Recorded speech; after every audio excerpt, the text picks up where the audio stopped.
Hi, everybody. Welcome back. In the next few lectures, I'd like to talk about intellectual property, which is a subject that's much in the news. We read stories about piracy of inventions, we read stories about file sharing, and we read stories about lawsuits that all of these activities generate. So it would seem that intellectual property is a very current problem, and that it is indeed a problem that arises at the technological forefront. And in fact, that's the case. But the problem of intellectual property is indeed very old. And while it does lie at the interface of property and technology, the context of the problem changes as technology changes with time. But the nature of the problem created by intellectual property always remains the same. So the problem of intellectual property is old wine in continually new bottles. It's the same problem posed and reposed time and again over history by changes or advances in reproductive technology. So let me talk about the problem of intellectual property, not by focusing initially on intellectual property alone, but by talking about a problem that faces the seller of any good, whether it is an intellectual good or any other kind of good. Every potential seller of any good must solve two problems before he or she can sell goods successfully in exchange. First, the seller must open what I'll call a channel of exchange with willing buyers. This is the problem of transactions cost that we've been dealing with in earlier lectures in the course. The seller can open the channel of exchange with willing buyers by lowering the transactions costs that frustrate transactions between sellers and willing buyers. So, for example, the seller can make it easier for buyers to find out who the sellers are, to find out what the terms of trade that the sellers are offering are, and the sellers can find new and better ways to move goods from one person to another. So, sellers are continually trying to lower the transactions costs that separate them from willing buyers, and thus to make as many willing buyers into actual buyers as possible. But at the same time that the seller is trying to open the channel to willing buyers, the seller must also try to close the same channel to thieves, or people will call free riders, who would, if they could, reach into the channel of exchange and extract the value of the goods that are being moved from seller to buyer in the channel of exchange, and take that value without paying the seller for the goods. Okay? So, in order to fend off the free riders, our seller must cultivate, in the case of the free riders or the thieves, the same sort of transactions cost that the seller is trying to reduce in the case of willing buyers. So, if free riders find it easy to reach into the channel of exchange and to take the value of the good being traded without compensating the seller, then the seller won't be able to earn money from that sort of theft, and if the theft becomes widespread, the seller won't be able to sell to anyone. The problem arises frequently that opening the channel of exchange to willing buyers also opens it to free riders, and closing the channel to free riders also has the effect of closing it to willing buyers. So, sellers must solve both of these problems in order to be successful sellers of goods. Let's talk a little bit about opening a channel to buyers, although this is a problem that we've seen before. Sellers try to lower the transactions costs that separate them from willing buyers below the gains from trade. And if they succeed in doing this, and buyers discover that the transactions costs of buying that they bear are smaller than the benefits of the purchase that they will make, they will purchase the good, and that means success for the seller. Lowering these transactions costs means more sales and success for the seller. An example of this happens in every grocery store in the United States. It's possible to sell apples without having people touch them, but it's not easy to do so. Most people, when they're in a store, want to find out whether the apple they're going to buy is crisp whether it has any bruises in it, or whether alternatively it's soft or mealy, so that they'll purchase the crisp, unbruised one. In order to determine what apple is bruised or not bruised, customers typically have to pick up the apple and inspect it by hand, by squeezing it. And if they do so, in the nature of things, let's say 5% of the apples that they squeeze will then become unsaleable because the customers have squeezed the value out of them. Perhaps the customer squeezes the apple so hard that the skin breaks. Perhaps she drops the apple onto the floor. In any case, the act of attempting to find out the quality of the apple has led to the destruction or unsalability of the apple, and the lost revenue from those apples that have been destroyed by the attempt of customers to discover the quality of the apple, that value is a transactions cost to the seller. I have a friend here in Middletown who runs a small fruit and vegetable shop with a very, very strong reputation for very high quality. And he will not allow customers to touch any of the fruits or vegetables in his store so that he can avoid the transactions cost that I've just described. But then how do people discover whether the fruit is good or not? My friend Ted tells them whether it's good or not, and his reputation is such that his customers trust him implicitly.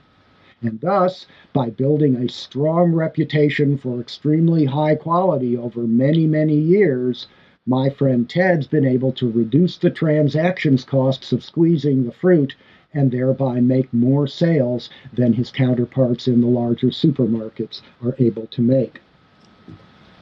At the same time that the seller must open the channel of exchange to willing buyers, the seller must close the channel of exchange to free riders who, as I've said, are attempting to reach into the channel of exchange and steal the value of the good being traded. You'll notice that in the case of apples, stealing the apple typically means stealing the object. In order to steal the value of an apple that is being traded in commerce, one pretty much is required to steal the apple itself. You can't take the value out of the apple without being in possession of the apple itself. But as we'll see in the case of intellectual property, it's possible for free riders to reach into the channel of exchange, extract the valuable good that is being transferred in the channel of exchange without taking physical possession of the article of commerce that is passing back and forth between sellers and buyers. So, generally speaking, in the attempt to discriminate supply so as to encourage supply to willing buyers and discourage supply to free riders, sellers are trying to cultivate transactions costs between them and free riders, and they're trying to lower transactions costs between them and the willing buyers. And so, as a student of mine once said wonderfully about this, the same sand, that is, the same transactions costs that makes sandbars, and thus closes the channel of exchange, also makes riverbanks and prevents the land, as it were, from spilling over into the water.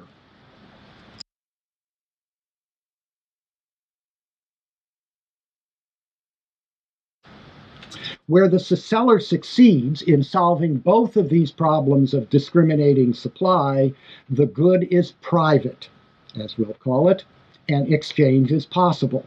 Exchange is possible because the seller is able to communicate, economically speaking, with willing buyers and is able to isolate or exclude people who want the value of the good but don't want to pay for it. And when the seller is able to do these things, exchange is possible, and economists call the good a private good. But if the seller fails at either of the two tasks that I've just outlined, then there will be no exchange. If the seller fails to open a channel of exchange to willing buyers, then buyers can't be serviced and there won't be a market. But if he can succeed in opening the channel to willing buyers, but also opens the channel to free riders, then in fact anybody can reach into the channel of exchange, seize the value of the good that is being exchanged without coming to terms with the seller and compensating him for what he's lost.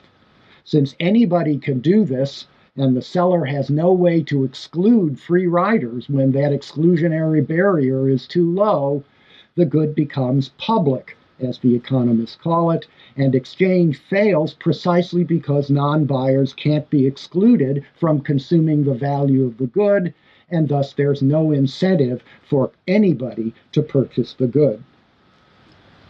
There are two ways to address the problems of discriminating supply.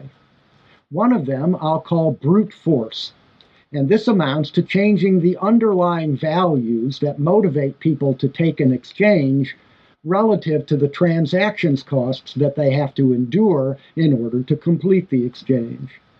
People conduct an exchange because they get more benefits from the trade than they lose, and those are the underlying values. The benefit minus the cost is the benefit of the trade, and if that is greater than the transactions costs, then the trade will take place. So brute force would tend to change those underlying values in the exchange while keeping the transactions costs constant. The alternative way to address the problems of discriminating supply is what I'll call technique, and this does just the opposite. It assumes that the underlying values that motivate buyer and seller to make the exchange are constant and stay the same, but that it's possible to change the transactions costs both between seller and buyers and between sellers and free riders relative to the underlying values themselves. Technique implies what I'll call a competition of technologies between sellers and free riders over the means to secure or breach the channel of exchange. Sellers are always trying to open the channel to willing buyers and close the channel to free riders, and free riders are always trying to breach the channel of exchange so that they can reach into the channel, extract the value of the good that's being traded without paying compensation to the seller of the good.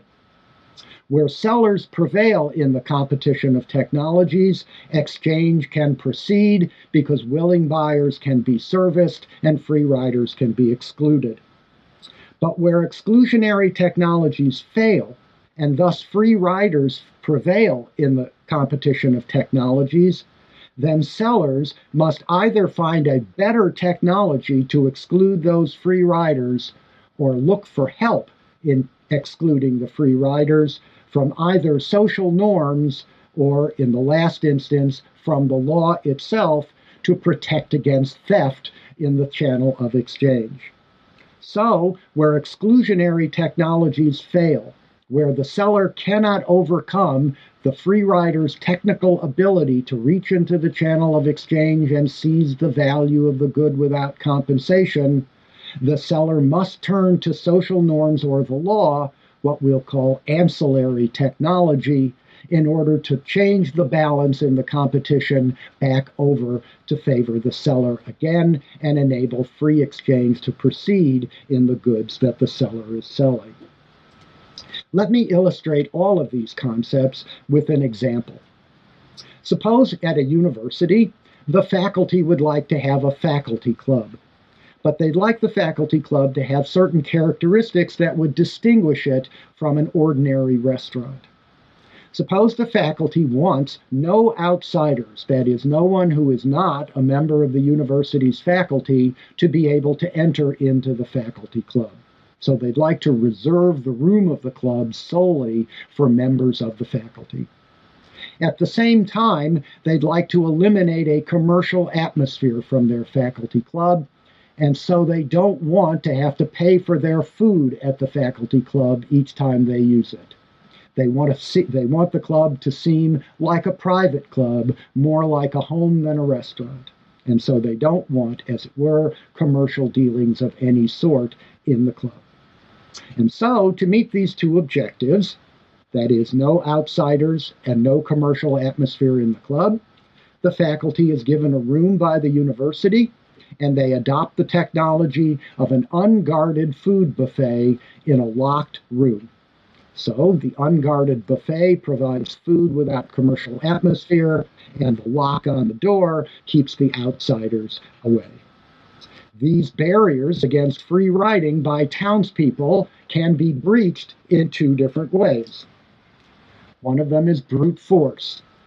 In normal times, it may well be that the people in the town are well fed and they have no particular need to eat at the faculty club, and thus it's just not worth very much to them to break into the club and steal the food. On the other hand, suppose there were a famine in the town, and as a result of the famine, people in the town had nothing to eat. This, of course, would raise the value of the food at the unguarded buffet to a much higher level than it was without the famine. And as a result, the costs to the townspeople of breaking into the club, which were high enough to deter this kind of free riding in normal times, may now be worth bearing. People who would not have taken the trouble to breach the channel of exchange in normal times will, in the emergency created by the famine, bear whatever costs they need to breach or leap over the sellers, as it were, in this case, the faculty's barrier to keep the free riders out. But in normal times, the townspeople may be able to get to the food in the unguarded buffet simply by an advance in technique. That is, they may simply find or make a cheap key that opens the door to the faculty club, and this substantially lowers the costs of free riding, as opposed to the earlier situation which raised the benefits of free riding. This new technique, this advance in the competition of technologies, this acquisition of an effective breaching technology by the townspeople shifts the onus in the competition of technologies to the faculty. It's now up to them to devise an effective new exclusionary technology, a new way to keep the townspeople out of the faculty club, or if they can't do this, they need to seek the law's help in raising the costs of free riding.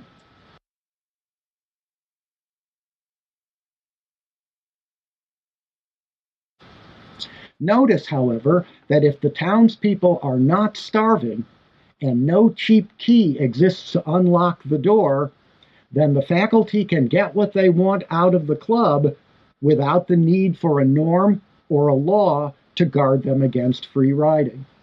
Because the people are not starving, they don't value free riding enough to bear the costs of it. And because there is no cheap key, they have no technique that allows them into the club at very, very low cost. In other words, they can't steal or don't want to steal, and thus there doesn't need to be a law or a norm against their theft of the food from the unguarded buffet. Only if brute force or technique changes the state of the competition of technologies must the seller resort to a legal solution, a legal technology to the problem of keeping free riders out of the channel of exchange.